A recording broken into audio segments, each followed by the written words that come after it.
Free will, guys. Free will. This is chapter 21, Power of Awareness by Neville Goddard. We're going to cover this, and there's actually a question right here that I probably have. I got 1,000 questions about this week. Okay, so I'm going to answer all 1,000 of those questions right now in this video today, and this is Neville Goddard's Power of Awareness. Okay, so the question is right here. What should you do? What should be done in between the assumption of the wish fulfilled, well, when you're imagining you're falling asleep with your new wish fulfilled, and its realization, when it materializes in your world, when it is manifested in your world? What do you do in the middle of that while you're so-called waiting? I'm going to cover that, okay, in this video. Neville Goddard gives his explanation here, but I'm going to break this down even further. He is absolutely right, but I'm going to explain that a little bit further so you can understand exactly what you're supposed to do, you know, in between when you've manifested, when you're trying to manifest something, or when you're imagining something, falling asleep with something, and you're waiting for it to happen.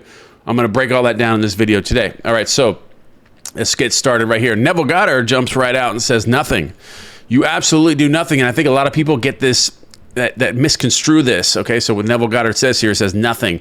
That means you don't take action, you don't do this, you just lay on a couch all day, which is, this is not correct. I'm going to break this down today. I mean, there are things that can come to you not doing anything. There's a lot of things that can come to you naturally that way, but we're going to break this down. Okay, so Neville Goddard says, nothing. You do nothing. It is an illusion. Other than assuming the feeling of the wish fulfilled, you can do anything to aid the realization of your desire. And what he means here is that your world, which quantum physics is showing now, which wasn't showing that before when because Neville Goddard's way before his time. He knew all this already. But now we're showing that everything is, your world is projected from inside of you out. So your 3D world is from inside of you projecting like a movie screen, okay? You're like the projector. You're projecting the movie that you see in your 3D world. When you wake up in the morning, the life that you're living is all being projected from inside of you out into your world. So you're living in a movie right now that you scripted yesterday by your inner dialogue, by your assumptions, by your feelings, what you're falling asleep with. That feeling that you're falling asleep with is being projected. So you cannot change anything by reacting to it in your 3D world, by reacting negatively. You can react positively to something in your 3D world and then change that feeling state and then use it as fuel as something is changing your inner being and then falling asleep with a new inner being, and then tomorrow it will change. But you cannot change anything in your 3D world without first changing your inner dialogue, your assumptions, your feeling states, the person that you are. You're not going to change anything on your 3D world, and if you try to, it's just going to get worse because you're acting negatively, you're reacting negatively to the things that are happening that you don't like. So then you're creating a new version of yourself that is being impressed, that is recreating this and writing a whole new script for your new movie tomorrow. So that's what Neville Goddard is talking about here, that you can do nothing to change your 3D world. Change your 3D world in that aspect of free will and what you should do, okay? So essentially, when you're imagining something, it's going to come to you naturally based on your feeling state and your assumptions and your inner dialogue. So there's nothing that you can change on your 3D world by attacking it besides changing your inner being, by changing your inner dialogue. That's what produces the natural effect of your manifestation is inward. Everything is inside of you. Nothing is outside of you. And that's what Neville Goddard means here by doing nothing, okay? So let's continue to cover this right here. This is Neville Goddard. You think that you can do something. You want to do something. That means you want to do something in your 3D world to change stuff that you don't like. You're like, okay, this person is not supposed to say this to me. This wasn't supposed to happen. That's not what I imagined. You know, and these things start happening, so you want to start attacking them in your 3D world, but you don't do that. You want to do that, but actually you can do nothing because this will not change anything in your 3D world. The illusion of free will to do is but ignorance of the law of assumption, because the law of assumption states that everything is within you, and that's the truth. Everything is within you, so you cannot attack anything in your 3D world. It's like just a hologram. It's like trying to change a hologram. You can't change. You have to go to the projector, which is you, and that's your inner dialogue. Those are your assumptions, what you're assuming to be true and consent to as true in your world. Okay, so the illusion of free will is but ignorance of the law of assumption upon which all action is based.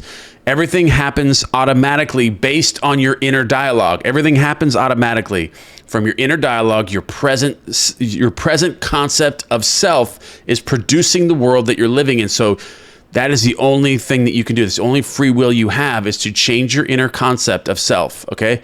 And then what you react to in your 3D world, which ultimately just changes your concept of self. So basically you can do nothing, like Neville Goddard says. All that befalls you, all that is done by you happens. Okay, so your assumptions, conscious or unconscious, direct all thought and action to their fulfillment. Okay, so all of your inner dialogue, your inner talking, your assumptions, conscious or unconscious, they direct all thought and action to their fulfillment. So if you're falling asleep, with $3 million, okay, so you're doing this, you're following the meditations, you're living as if you're in the perfect life. There's things that are going to happen to you that are going to, make you want to take action. There's just going to be certain things that are going to happen in your world, like doors are going to open and that you're going to be pushed into these doors, or these things are going to come to you based on this, based on your concept of yourself. You're going to be pushed in directions to get that $3 million. So you allow those things to happen, but these are automatic things that are going to happen. You're going to act automatically based on your new present being into this new world. You're going to transfer to a new reality based on your concept of yourself, okay? So to understand the law of assumption, to be convinced of its truth, means getting rid of all the illusions about free will to act externally, okay? So get rid of all that, everything. Get rid of all the illusions that you have free will to act in your exterior world, your 3D hologram. You do not. Everything is based within you. Okay, so you want to change something, change yourself first, then everything else will reflect that change, will mirror that change. Free will actually means freedom to select any idea you desire, okay? Free will means you have the freedom to select your feeling states, your assumptions, your inner dialogue. That is the only free will you have, okay? So that's what Neville Goddard, this is the truth. This is the absolute truth about your world that most people don't know about, okay? So free will actually means freedom to select any idea you desire, any feeling state, any assumption, any inner dialogue.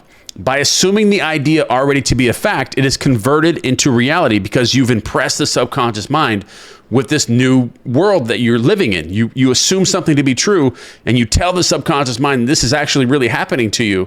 Then it takes you to that parallel reality where that is actually happening.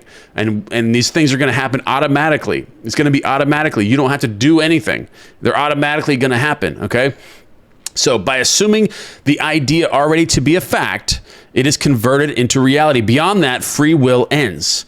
And everything happens in harmony with the concept assumed. All right, so I can of mine own self do nothing because I seek not mine own will, but the will of the Father which hath sent me. John 5:30 was telling us this in the Bible. Of course, it's written symbolically, but now we're breaking because our conscious awareness is expanded so much that we're able to extract the true meanings from the Bible here. John 5:30. Okay, so in this quotation, the Father obviously refers to God. In an earlier chapter, God is defined as I am. Since creation is finished, the Father is never in a position of saying, I will be. In other words, the future exists right now. The past exists right now. Everything exists in the present moment at all times in the fourth dimension, okay, time and space. So since creation is finished, everything exists right now. The Father is never in a position of saying, I will be. In other words, everything exists and the infinite I am consciousness can speak only in the present tense. I am. I am. I am. There's never I will be. It's always I am because the present moment is all existing right now. The future is right now. The past is right now. Everything exists right now. So you always say I am. Not my will, but thine be done. This is Luke 22:42. I will be is a confession that I am not. I will be is a confession that I am not. The Father's will is always I am because the future exists now and the past exists right now. So everything is right now in the fourth dimension, time, space. You never say I will be. It's always I am, okay? Always. Until you realize that you are the Father, there is only one I am, and the infinite self is that I am. Your will is always I will be. Okay, so until you realize that you are the Father, that Christ lives in you, God lives within you, you are a particle of God, then that is the case. In the law of assumption, your consciousness of being is the Father's will. This is actually a really important part here, guys. Okay, so I'm going to cover this one more time. In the law of assumption, your consciousness of being is the Father's will. The mere wish without this consciousness is the my will. Okay, so ego, okay, attaching ego to it, not knowing that you are, that God lives within you. Not knowing that God lives within you, then it's my will or your will. It's not God's will. Okay, so when you attach the ego to these things, it separates you from all power, all energy of being, with no separateness. And that when you have no separateness, when everything is contained within itself, and you are all energy connected with God, that's when you're the most powerful at manifesting anything. But when you create this my will, when you say mine, then that means you're separated, okay? Then you've gone back to separateness and you've lost all your power, okay? So that's what Neville Goddard is talking about right here. In the law of assumption, your consciousness of being is the Father's will, okay? So it is impossible to do anything. You must be in order to do. Then he gets back to being. Who are you being? Are you being a particle of God, or are you being an egotistical my will? Okay, this is my way, but really it's God's way, but God lives within you. Okay, so if you had a different concept of yourself, everything would be different. Okay, so he gets back to this with free will. Okay. Free will only exists in the assumptive world. So right here, if you had a different concept of yourself, everything in your world would change. Not necessarily your world would change. Actually, yeah, you would transfer to a different parallel universe when your concept of yourself changes. Because as soon as you impress this new version of yourself within the subconscious mind, you're transferred to another parallel reality that corresponds, that connects to this version of yourself, whatever that may be. In its naturalness, it'll happen. And you can't change it, and you don't have free will to change in that parallel world that you're in right now, where you don't have the thing you want. You're in a different world, so you can't change that. You have to change worlds in order to get there by its own natural way. Okay, so you are what you are, so everything is as it is. The events which you observe are determined by the concept you have of yourself. Love this. Okay, so this is basically everything right here. The events which you observe are determined by the concept you have of yourself. So you're writing, directing, and producing the movie the world that you're living in right now. You are creating the world you're living in right now. So if anything's happening that you don't like, you're lying to yourself, okay? Because you scripted that yesterday. So the people that are treating you this way today, or the things that are going wrong today, you actually scripted that. You handed that script to those actors to tell you that today. So you are what you are, so everything is as it is. The events which you observe are determined by the concept you have of yourself and the world that you're living in. The world that you're living in is based on this right here, your concept of yourself. If you change your concept of yourself, you will transfer to a different world.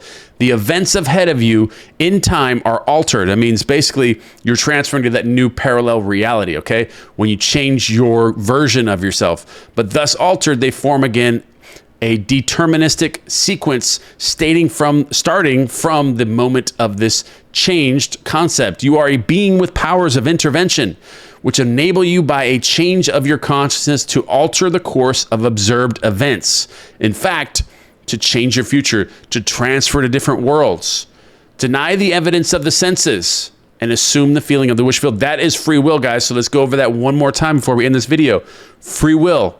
Free will. You do not have free will to affect your 3D world, which is the hologram, which is the current world you're living in. You can't affect that by trying to manipulate it in the 3D. You have to change your assumptions, your inner dialogues within you, and your concept of yourself, your version, your personality. You have to change all these things, become a different version of yourself that has everything that you want to have. Fall asleep with that, affirm throughout the day, changing this. That's what affirmations all throughout the day do. They change your version of yourself, okay? They're constantly changing your version of yourself, building you up to when you're going to meet your subconscious lover when you go to sleep. So you're building this up through the day, changing your version of yourself not by affirming something that someone needs to do something, by telling somebody to do something. That's your ego anyway. So you're disconnected. You're separated from the all-potent, from God. You're separated from that. You are a particle of God. So when you say me, my, or your, then you're attaching your ego to the whole thing. So you don't want to do that. In as much as your assumption is creative and forms an atmosphere, your assumption, if it be a noble one, increases your assurance and helps you to reach a higher level of being. So the better person that you become, the more selfless and loving of a person you become, the higher level of being you will be. Okay, so you will manifest a better world, okay, that will be congruent with your concept of yourself. Okay, so if, on the other hand, your assumptions be an unlovely one, it hinders you and makes your downward way swifter. So if you're doing, selfish things out there, you're trying to get over on people, you're trying to rob and hurt people, that's the world you're going to transfer to. And you don't want to go to that world because you're going to be dealing with people that are just like you, okay? Just like you. And that's what happens when you live this way. You will be put into a parallel reality where everyone is just like that. So you don't want that. Okay, so if you're being selfish, you're trying to hurt people, you're trying to undermine people, everyone in your world's going to be like this towards you. They're going to have this fake persona about them. They're just trying to manipulate you and get to you. If you're this way, if you're this type of person, that's the world you're going to be transferred to and be living in. So make sure you do not do this unless you want to be treated this way. Okay, so that's another thing you gotta think about yourself when you're creating things and when you're trying to make money. What kind of money do you want to make? What kind of person do you want to be while you're making this money? Okay, so if, on the other hand, your assumption be an unlovely one, it hinders you and makes your downward way swifter. Just as the lovely assumptions create a harmonious atmosphere, so the hard and bitter feelings create a hard and bitter atmosphere. And just like it was stated in Philippians 4:8, whatsoever things are pure, just, lovely, and of good report, think on these things. Create your version of yourself based on these things, okay? This means to make your assumptions the highest, noblest, happiest concepts. There is no better time to start than now. The present moment is always the most opportune and the only in which to eliminate all unlovely assumptions and to concentrate only on the good. As well as yourself, claim for others their divine inheritance. See only their good and the good in them. Stir the highest in others to confidence and self-assertion by your sincere assumption of their good, and you will be their prophet and their healer. For an inevitable fulfillment awaits all sustained assumptions. To win by assumption what you can never win by force. You win by assumption what you can never win by force, and that's a lot to do with free will, okay? You can't do anything by force in your 3D world. Try to change things in your 3D world. You could only change them by a new assumption, by a new version of yourself, by new inner dialogue, by new personality, a new personality. An assumption is a certain motion of consciousness. This motion, like all motion, exercises an influence on the surrounding substance, causing it to take the shape of echo and reflect the assumption. A change of fortune is a new direction and outlook, merely a change in arrangement of the same mind substance, which is consciousness. If you would change your life, you must begin at the very source with your own basic concept of yourself. Outer change, becoming part of organizations, political bodies, religious bodies, is not enough. The cause goes deeper. The essential change must take place within yourself, in your own concept of yourself. You must assume that you are what you want to be and continue therein. For the reality of your assumption has its being in complete independence of objective fact and will clothe itself in flesh if you persist in the feeling of the wish fulfilled. When you know that assumptions, if persistent and hardened into facts, then events which seem to the uninitiated mere accidents will be understood by you to be the logical and inevitable effects of your change of assumption, of your assumptions. Okay, so that's a big one, very important. And the important thing to bear in mind is that you have infinite free will in choosing your assumptions, but no power to determine conditions and events, because your assumptions are what produce and direct and write your world. Okay, so that's what he means right here. The important thing to bear in mind is that you have infinite free will in choosing your assumptions, but no power to determine conditions and events, because what you fell asleep with yesterday is determining all your conditions and events and the experiences you're happening today. So you have no free will to change those things because they were created yesterday by your assumptions. You cannot change those things by force. You have to, if something is happening in your world today, you must change that now within your present concept of yourself and create a new version of yourself now for tomorrow. Change it. Don't try to change it today with your 3D world, change it today with your interior world, and you can create nothing, okay? So that's what Neville Goddard is talking about, free will here. You can create nothing by effectuating or trying to change it by your 3D world presently, okay? You have to change your assumptions, but your assumptions determine what portion of creation you will experience or what world you will be transferred into based on your concept of yourself and your assumptions and your present level of awareness and your concept of yourself. All right, guys, that is the end of this video on free will. I love you guys very much. And don't forget to give me one thing you guys are grateful for, or anything you guys want to leave in the column box. I will read all your questions, all your comments. I read them all, okay? So leave any questions or comments you have in the box below, and I'll see you guys in the next video.